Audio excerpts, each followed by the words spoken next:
ഈ പകൽ മുഴുവൻ നമ്മൾ തിരുവനന്തപുരം ആമയിഴഞ്ചാൻ തോട്ടിൽ രക്ഷാപ്രവർത്തനത്തിൻ്റെ വിശദാംശങ്ങളിലൂടെയാണ് കടന്നുപോയത്.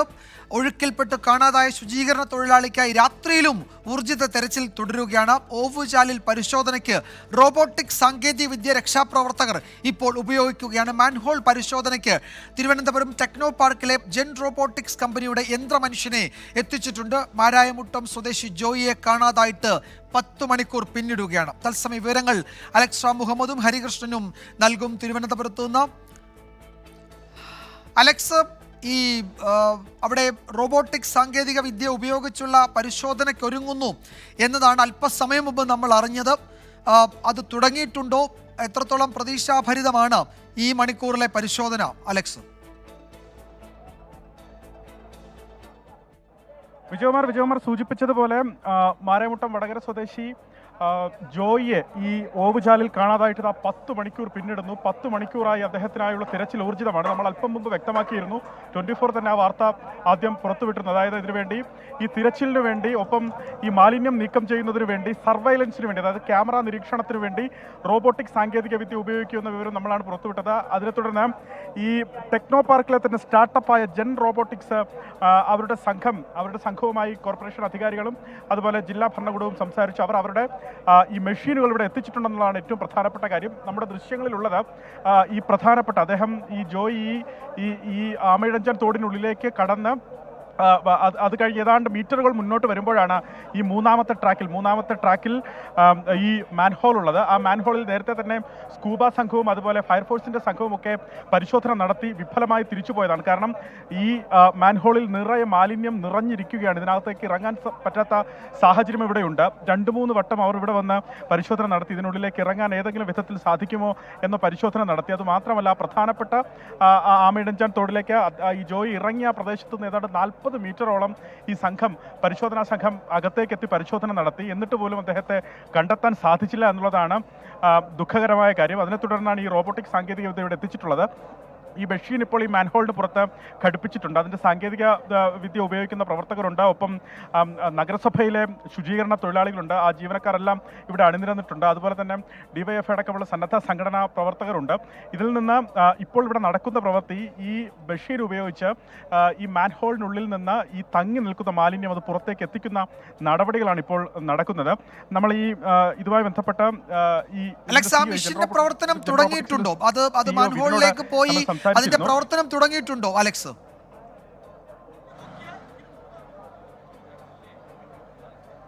വിജയകുമാർ, തുടങ്ങിയിട്ടുണ്ട്. അത് ഇപ്പോൾ വൈകുന്നതിൻ്റെ പ്രധാനപ്പെട്ട കാരണം ഈ അമൃത എക്സ്പ്രസ്, അതായത് 8:40 എടുക്കുന്ന അമൃത എക്സ്പ്രസ് തൊട്ടടുത്ത ട്രാക്കിൽ നിൽക്കുന്നുണ്ട്. അതിപ്പോൾ അതിന് സിഗ്നൽ ലഭിക്കും. ആ സിഗ്നൽ ലഭിച്ച് ആ ട്രെയിൻ ഇവിടെ പോയതിനു ശേഷം ഈ 2 ട്രാക്കും ബ്ലോക്ക് ചെയ്ത് ഈ മാലിന്യം നീക്കുന്ന നടപടികളിലേക്ക് കിടക്കും. ഇപ്പോൾ ആ പ്രവർത്തനം അവർ ആരംഭിച്ചിട്ടുണ്ട്.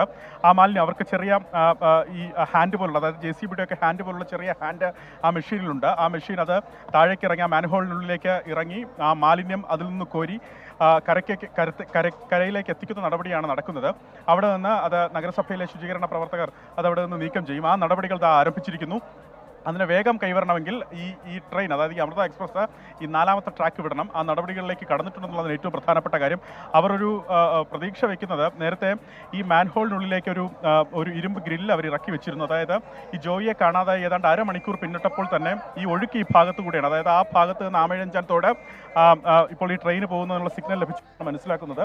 ഈ അമൃത എക്സ്പ്രസ് ഇപ്പോൾ തന്നെ ഇവിടെ നിന്ന് പോകും. 2 ട്രാക്കും അതിനുശേഷം ബ്ലോക്ക് ചെയ്തുള്ള ഈ മാലിന്യം നീക്കുന്ന നടപടിയായിരിക്കും ഇവിടെ പുരോഗമിക്കുക. ഞാൻ നേരത്തെ സൂചിപ്പിച്ചതുപോലെ ഈ പ്രധാനപ്പെട്ട ആമയിഴഞ്ചാൻ തോടിൻ്റെ ആ ഭാഗത്ത് നിന്ന് അവിടേക്ക് ഇറങ്ങി അത് ട്രാക്കിനുള്ളിലൂടെയാണ്, അത് ട്രാക്കിനടിയിലൂടെയാണ്. ഈ ടണൽ ഏതാണ്ട് 300 മീറ്ററോളം ട്രാക്കിനടിയിലാണ്. അവിടെ നിന്ന് ഏതാണ്ട് 150 മീറ്റർ ഇപ്പുറത്താണ് ഈ 3ാമത്തെ ട്രാക്കിലെ ഈ മാൻഹോൾ ഉള്ളത്. ആ മാൻഹോൾ ഉയർത്തിയുള്ള പരിശോധനയാണ് നേരത്തെ നടത്തിയത്. തൊട്ടപ്പുറത്ത് 500 മീറ്റർ അപ്പുറമുള്ള ടണലിൽ നേരത്തെ ഈ സ്കൂബ സംഘം ഇറങ്ങാനുള്ള ഒരു ശ്രമം നടത്തിയിരുന്നു. പക്ഷേ അത് പരാജയപ്പെട്ടു. കാരണം ഏതാണ്ട് കഴുത്താൾ പൊക്കം വരെ മാലിന്യം നിറഞ്ഞു നിൽക്കുന്നു. പ്ലാസ്റ്റിക് മാലിന്യം, ഈ നഗരത്തിലെ ആകെ മാലിന്യം അവിടെ നിറഞ്ഞു നിൽക്കുന്നു എന്നുള്ളതാണ്. അതിനകത്തേക്ക് ഈ സ്കൂബ സംഘത്തിനോ ഫയർഫോഴ്സ് ജീവനക്കാർക്കോ അതല്ല എങ്കിൽ മറ്റ് രക്ഷാ ദൗത്യ സംഘത്തിനോ ഇറങ്ങാൻ സാധിക്കാത്തൊരു സാഹചര്യം ഉണ്ട് എന്നുള്ളതാണ് കാര്യം. അതിനെ തുടർന്നാണ് ഈ റോബോട്ടിക് സംവിധാനം എത്തിച്ചത്. ഇപ്പോൾ ഇതാ ഈ ട്രെയിനിന് സിഗ്നൽ ലഭിച്ചിട്ടുണ്ട്. ആ ട്രെയിൻ ഇപ്പോൾ തന്നെ ഈ ട്രാക്ക് വിടും എന്ന് മനസ്സിലാക്കുന്നു. അതിനുശേഷം ഈ നടപടികൾ അത് വേഗത്തിലാകും. ഒരു മെഷീൻ കൂടി ആ പ്രധാനപ്പെട്ട ഭാഗത്തേക്ക്, അതായത് നേരത്തെ ജോയി ഇറങ്ങിയ ആ ഭാഗത്തേക്ക്, ആമയിഴഞ്ചൻ തോടിൻ്റെ ആ ഭാഗത്തേക്ക് എത്തിക്കും എന്നാണ് ഇവർ പറഞ്ഞത്. ഇവർ പറയുന്നത് നിലവിൽ ഈ മാലിന്യം ഇവിടെ നിന്ന് നീക്കം ചെയ്താൽ, അതായത് ഈ ബ്ലോക്കായി നിൽക്കുന്ന മാലിന്യം ഇവിടെ നിന്ന് നീക്കം ചെയ്താൽ ഒഴുക്ക് സുഗമമാകും. ഒഴുക്ക് സുഗമമായാൽ ഇതിനുള്ളിലാണ് ജോയി ഉള്ളതെങ്കിൽ ഒഴുകി താഴേക്ക് വരാനുള്ള ഒരു സാഹചര്യമുണ്ട്. അങ്ങനെയെങ്കിൽ ജോയിയെ എടുക്കുന്നതിന് വേണ്ടി ഫയർഫോഴ്സ് സേനാംഗങ്ങൾ സന്നദ്ധരായി തൊട്ടടുത്ത് തന്നെ നിലയുറപ്പിച്ചിട്ടുണ്ടെന്നുള്ളതാണ്. അവർ പ്രതീക്ഷ വയ്ക്കുന്നത് ഈ ഗ്രില്ല് അവിടെ നേരത്തെ വെച്ചതുകൊണ്ട് തന്നെ ആ ഗ്രില്ലിന് തൊട്ട് മുമ്പായിട്ട് തന്നെ ജോയ് ഉണ്ടാകും എന്നൊരു പ്രതീക്ഷയാണ് അവർ വെച്ച് പുലർത്തുന്നത് ഈ ഘട്ടത്തിലും എന്നുള്ളതാണ്. എന്താണെങ്കിലും ഈ ട്രെയിന് ഇപ്പോൾ മൂവായി തുടങ്ങിയിട്ടുണ്ട് വിജയകുമാർ. ഇതിനുശേഷം ഈ ട്രാക്ക് ഫ്രീ ആയതിനു ശേഷം അവരുടെ നടപടി, ഈ മാലിന്യം നീക്കുന്ന നടപടികൾ അവർ ആരംഭിക്കും. അതിനുശേഷം വേണമെങ്കിൽ അവർക്ക് അവരുടെ ക്യാമറ സർവൈലൻസ് സംവിധാനമുണ്ട്. അത് വേണമെങ്കിൽ ഈ മാൻഹോളിനുള്ളിലേക്ക് പ്രവേശിപ്പിച്ച് അവിടുത്തെ കാഴ്ച അത് എത്രത്തോളം കാണാൻ സാധിക്കുമെന്നുള്ള കാര്യം അവർ പരിശോധിക്കുമെന്ന് ജെൻ റോബോട്ടിക്സിൻ്റെ തന്നെ സാരഥികൾ നമ്മളോട് വ്യക്തമാക്കിയിരുന്നു. എന്താണെങ്കിലും ആദ്യ നടപടി ഈ മാലിന്യം നീക്കം ചെയ്യുന്നതിനാണ് പ്രഥമ പരിഗണന നൽകുന്നത്. അത് നീക്കം ചെയ്ത് കഴിഞ്ഞാൽ ഇവിടേക്കുള്ള ഒഴുക്ക് സുഗമമാകും. കാരണം തൊട്ടപ്പുറത്ത് ഈ പ്ലാറ്റ്ഫോമുകളുടെ എല്ലാം അപ്പുറത്ത്, റെയിൽവേ പ്ലാറ്റ്ഫോമുകളുടെ എല്ലാം അപ്പുറത്തുള്ള ആ ടണലിൻ്റെ ഓപ്പണിങ്ങിൽ അവിടെ പരിശോധിക്കുന്ന ഘട്ടത്തിൽ അവിടുത്തെ ഒഴുക്ക് സുഗമമാണ്. അവിടെ കാര്യമായി തന്നെ വെള്ളം ഇറങ്ങി പോകുന്നുണ്ടെന്നാണ് മനസ്സിലാക്കുന്നത്. പക്ഷേ അപ്പോൾ അതിനിടയിലാണ് ബ്ലോക്ക് എന്നാണ് ഇവർ അനുമാനിക്കുന്നത്. അങ്ങനെയെങ്കിൽ ഈ ഭാഗത്ത് തന്നെ ഉണ്ടാകും എന്നുള്ളൊരു അനുമാനത്തിന്റെ പുറത്താണ് പരിശോധന നടത്തുന്നത്. എന്താണെങ്കിലും ട്രെയിന് ശരി. അലക്സ് തുടരുക. നമുക്ക് എങ്ങനെയാണ് ഈ ജെൻ റോബോട്ടിക്സ് എന്ന കമ്പനി ഈ യന്ത്രമനുഷ്യനെ അവിടെ ഇറക്കി പരിശോധിക്കുന്നതെന്നാണ് നമുക്ക് ഇനി നോക്കേണ്ടത്. മാൻഹോൾ പരിശോധനയ്ക്ക് വേണ്ടി ടെക്നോ പാർക്കിലെ ജെൻ റോബോട്ടിക്സ് കമ്പനി അവർ രൂപം കൊടുത്തിരിക്കുന്ന ഒരു യന്ത്രമനുഷ്യനാണ്. ആ യന്ത്രമനുഷ്യനെയാണ് അവിടെ എത്തിച്ചിരിക്കുന്നത്. ഈ മാൻഹോളിലേക്കൊക്കെ ഇറങ്ങി പരിശോധന നടത്തുന്നതിന് വേണ്ടി പ്രത്യേകം തയ്യാറാക്കിയതാണ്. ആ കമ്പനി അധികൃതർ തന്നെ അത് വിശദീകരിക്കും. നമുക്ക് ആ പ്രതികരണത്തിലേക്ക് പോകാം. ചിലപ്പോൾ ഈ ഒരു ഏരിയയിലാണ് ആ ബോഡി ഉണ്ടാവാൻ സാധ്യതയുള്ളതെന്ന് അവർ പറയുന്നത്. അപ്പോൾ ആ വേസ്റ്റ് റിമൂവ് ചെയ്ത് കഴിഞ്ഞാൽ ബോഡി ഏകദേശം ഈ ഫിൽറ്ററിൻ്റെ അവിടെ എത്തും. ഫിൽറ്ററിൻ്റെ അവിടെ നിന്ന് പിന്നെ ടേക്ക് ചെയ്യാന്നുള്ള ഒരു പ്ലാനിലാണ് ഇപ്പോൾ എക്സിക്യൂട്ടീവ്. സാർ, ഇവിടെ ഇറങ്ങാനുള്ള പോസിബിലിറ്റി ഉണ്ട്. സ്പേസ് ഒക്കെ കറക്റ്റാണ്. ചെറിയ രീതിയിലൊരു അഡ്ജസ്റ്റ്മെൻറ്റ് വേണം. കാരണം ഇത് ടിപ്പിക്കൽ മാൻ ഹോൾ മാതിരിയല്ല, ഒരു നോർമൽ ഒരു ഓപ്പണിംഗ് ആണ്, ഒരു സ്ക്വയർ ടൈപ്പ് ഓപ്പണിംഗ്. പക്ഷേ നമ്മൾ എന്ത് വെച്ചാൽ ആ സ്ട്രക്ചർ അവിടെ കറക്റ്റായിട്ട് ക്രിയേറ്റ് ചെയ്തിട്ട് റോബോട്ടിനെ ഇറക്കാനുള്ള ഒരു പ്ലാനിലാണ്. സമീപകാലത്തൊന്നും നമ്മൾ കണ്ടിട്ടില്ലാത്ത തരത്തിലുള്ള രക്ഷാ ദൗത്യം അതാണ് തിരുവനന്തപുരത്ത് ഇപ്പോൾ പുരോഗമിക്കുന്നത്. പക്ഷേ 10 മണിക്കൂറിലേക്ക് കടക്കുന്നു. ഒരാളെ കാണാതായിട്ട്, മാരായിമുട്ടം സ്വദേശി ജോയിയെ കാണാതായിട്ട് 10 മണിക്കൂർ ആവുകയാണ്. ഇന്ന് രാവിലെ മുതൽ ഏതാണ്ട് ഒരു 10-11 മണിയോടെ തുടങ്ങിയതാണ് ഈ തെരച്ചിൽ. വിവിധ ഘട്ടങ്ങളിലൂടെ അത് കടന്നുപോയി. ഇടയ്ക്ക് മഴ പെയ്തു. ആമയിഴഞ്ചാൻ തോട്ടിൽ വീണ്ടും വെള്ളം വന്നു. ഈ സമയത്ത് വീണ്ടും വലിയ തോതിൽ മാലിന്യ കൂമ്പാരം അവിടേക്ക് ഒഴുകിയെത്തി. അത് രക്ഷാപ്രവർത്തനത്തിന് വലിയ ഭീഷണിയാവുകയും ചെയ്തു. റോബോട്ടിക്സ് സാങ്കേതിക വിദ്യ പരിശോധനയ്ക്ക് ഉപയോഗിക്കുകയാണ്. ട്രെയിൻ പ്ലാറ്റ്ഫോമിൽ നിന്ന്, ട്രാക്കിൽ നിന്ന് പോയതോടെ അവിടെ കുറെ കൂടി സൗകര്യമായിട്ടുണ്ട്.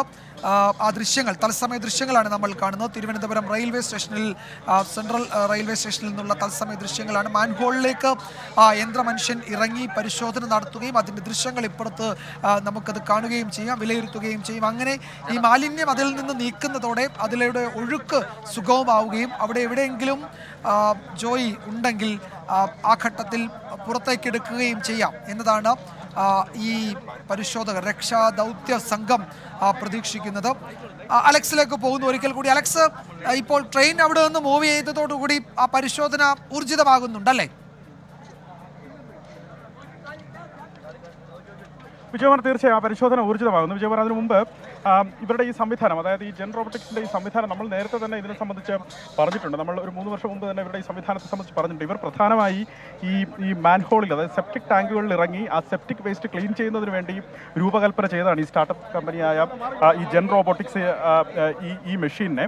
അങ്ങനെ അവർ 3 വർഷം മുമ്പ് തന്നെ അതിൻ്റെ പാറ്റന്റ് എടുക്കുകയും അതുമായി ബന്ധപ്പെട്ട് അവർ തുടർന്ന് മുന്നോട്ട് പോവുകയൊക്കെ ചെയ്തു. അത് വലിയ വിജയമായി എന്നുള്ളതാണ്. രാജ്യത്ത് പലയിടങ്ങളിലും ഈ സംവിധാനം ഇപ്പോൾ പ്രവർത്തിക്കുന്നു എന്നുള്ളതാണ്. മാൻഹോളിലേക്ക് ഇറങ്ങി ഇത്തരത്തിൽ സെപ്റ്റിക് വേസ്റ്റും അതുപോലെ മറ്റു മാലിന്യങ്ങളും ഒക്കെ നീക്കുന്ന ഈ സംവിധാനം മറ്റു പലയിടങ്ങളിലും ഇവർ തന്നെ ഇപ്പോൾ എത്തിച്ചിട്ടുണ്ടെന്നുള്ളതാണ്. ആ സംവിധാനം തന്നെ ഇവിടേക്ക് എത്തിച്ച് മാലിന്യം നീക്കുന്നു എന്നുള്ളതാണ് ഏറ്റവും പ്രധാനപ്പെട്ട കാര്യം. നമുക്ക് കാണാം, ഒരാൾക്ക് പോലും ഇറങ്ങാൻ പറ്റാത്ത ഈ ഹോളിലേക്ക്, മാൻഹോളിലേക്ക് ഈ സംവിധാനത്തിന്, അതായത് അതിനൊരു യന്ത്രക്കൈയുണ്ട്. ആ യന്ത്രക്കൈയുടെ 2 ബക്കറ്റുകളുണ്ട്. 2 ബക്കറ്റുകൾ, അത് കപ്പ് മാതൃകയിൽ അത് പ്രവർത്തിക്കും. അത് ഈ മാൻഹോളിനുള്ളിലേക്ക് കടന്ന് അത് ഈ മാലിന്യം ഈ കപ്പിനുള്ളിലാക്കി അത് മുകളിലേക്ക് കൊണ്ടെത്തിക്കുകയാണ് പതിവ്. അത് ചെയ്യുന്നത് ഇത് ഫുൾ ഓട്ടോമാറ്റിക് ആയിട്ടാണ് ഈ സംവിധാനം. അത് മാനുവലായി അത് പ്രവർത്തിപ്പിക്കുന്നു. ബാക്കി ഈ സംവിധാനം മുഴുവൻ ഓട്ടോമാറ്റിക്കായി പ്രവർത്തിക്കുന്നു. അതായത് മാൻഹോളിനുള്ളിലേക്ക് ഹ്യൂമൻ ഇറങ്ങി ഈ ജോലി ചെയ്യേണ്ട, അത് ഒഴിവാക്കുന്നതിന് വേണ്ടിയാണ് ഈ സംവിധാനം എന്നുള്ളതാണ് ഏറ്റവും ശ്രദ്ധേയമായ കാര്യം. അവർ പറയുന്നത് അവർക്ക് തന്നെ ഇത് സർവൈലൻസ് ചെയ്യാനുള്ള സംവിധാനമുണ്ട്. അതായത് ക്യാമറ നിരീക്ഷിക്കുന്നതിനുള്ള സംവിധാനം അവർക്ക് തന്നെയുണ്ട്.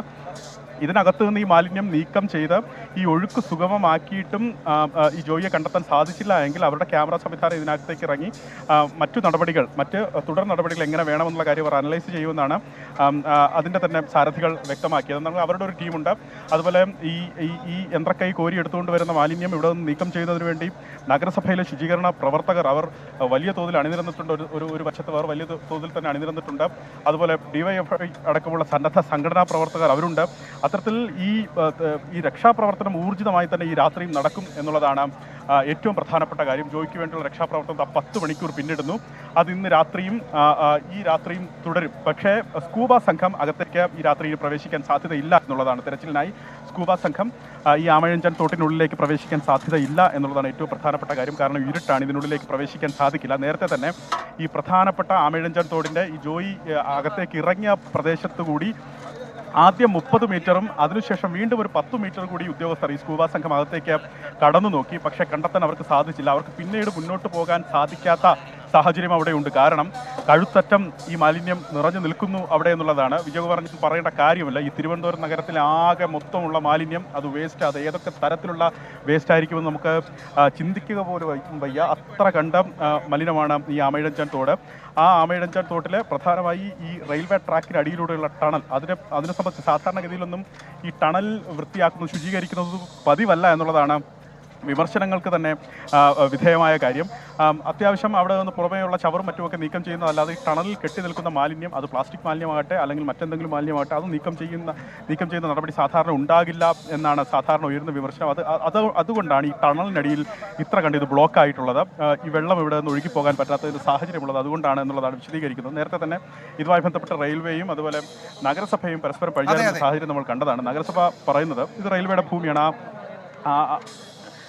വിജയകുമാർ, അത് റെയിൽവേയുടെ ഭൂമിയാണ്. ആ റെയിൽവേയുടെ ഭൂമിയിൽ നേരത്തെ തന്നെ അതിനകത്ത് ഇറങ്ങി ആ പ്രവർത്തനങ്ങൾ ചെയ്യേണ്ടത് റെയിൽവേ ആണെന്നുള്ള കാര്യം നേരത്തെ തന്നെ വ്യക്തമാക്കിയിട്ടുണ്ട്. അതുമാത്രമല്ല, ഡെപ്യൂട്ടി മേയർ നമ്മളോട് വ്യക്തമാക്കിയത് 12 വർഷമായി മദ്രാസ് ഹൈക്കോടതിയിൽ ഇതുമായി ബന്ധപ്പെട്ടൊരു കേസ് പോലും നിലനിൽക്കുന്നുണ്ട്. അതായത് ഈ ഭൂമിയിൽ ഇറങ്ങി നഗരസഭ മാലിന്യം കോരി എന്ന് പറഞ്ഞ് റെയിൽവേ കൊണ്ട് കൊടുത്ത ഒരു കേസ് ഇപ്പോഴും മദ്രാസ് ഹൈക്കോടതിയിൽ നിൽക്കുന്നുവെന്ന് നഗരസഭ അധികാരികൾ തന്നെ വ്യക്തമാക്കുന്നുണ്ട്. അത്ര കണ്ട് രൂക്ഷമായൊരു അധികാര തർക്കം നഗരസഭയും റെയിൽവേയും തമ്മിൽ ഈ ആമയിഴഞ്ചാൻ തോട്ടിലെ മാലിന്യം നീക്കം ചെയ്യുന്നതുമായി ബന്ധപ്പെട്ട് മഴക്കാലപൂർവ്വ ശുചീകരണം ആയി ബന്ധപ്പെട്ട് നിലനിൽക്കുന്നു എന്നുള്ളതാണ് ഏറ്റവും ശ്രദ്ധേയമായ കാര്യം. ഈ റെയിൽവേ ഉദ്യോഗസ്ഥർ തന്നെ ഏറ്റവും വൈകി, അതായത് പ്രധാനപ്പെട്ട ഉദ്യോഗസ്ഥർ തന്നെ ഏറ്റവും വൈകിയാണ്. അല്പം മുമ്പ് മാത്രമാണ് ഈ സ്ഥലം സന്ദർശിക്കാൻ എത്തിയത് എന്നുള്ളതും പ്രധാനപ്പെട്ട കാര്യമാണ്. ജില്ലയുടെ തുടരുക. നമുക്ക് ഇന്ന് രാവിലെ എന്താണ് അവിടെ സംഭവിച്ചത് എന്ന് പരിശോധിക്കാം. ആ റിപ്പോർട്ട് കണ്ടതിന് ശേഷം വീണ്ടും അലക്സിലേക്ക് എത്താം. തിരുവനന്തപുരം ആമയിഴഞ്ചാൻ തോട് വൃത്തിയാക്കുന്നതിനിടെ രാവിലെ 10:30-ഓടെയാണ് മാരായമുട്ടം സ്വദേശി ജോയിയെ കാണാതാകുന്നത്. പിന്നീട് നമ്മൾ കണ്ടത് സമാനതകളില്ലാത്ത രക്ഷാദൗത്യമായിരുന്നു.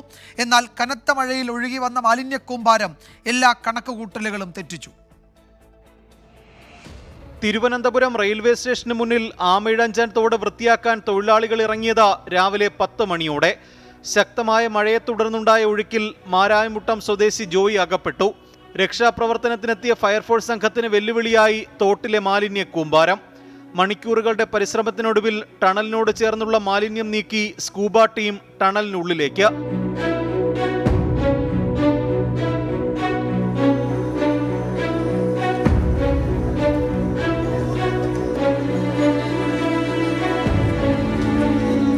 ആദ്യ 2 ശ്രമവും പരാജയപ്പെട്ടതോടെ ടണലിന്റെ മറ്റു ഭാഗങ്ങളിലേക്ക് തെരച്ചിൽ വ്യാപിപ്പിച്ചു. ആ ശ്രമവും വിഫലം.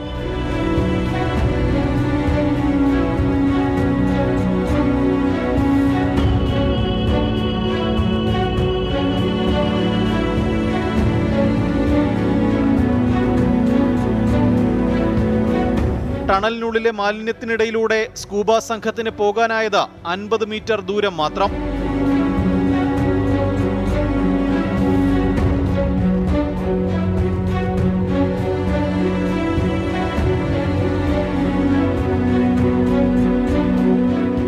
ആറരയോടെ സ്കൂബ സംഘം തെരച്ചിൽ നിർത്തി.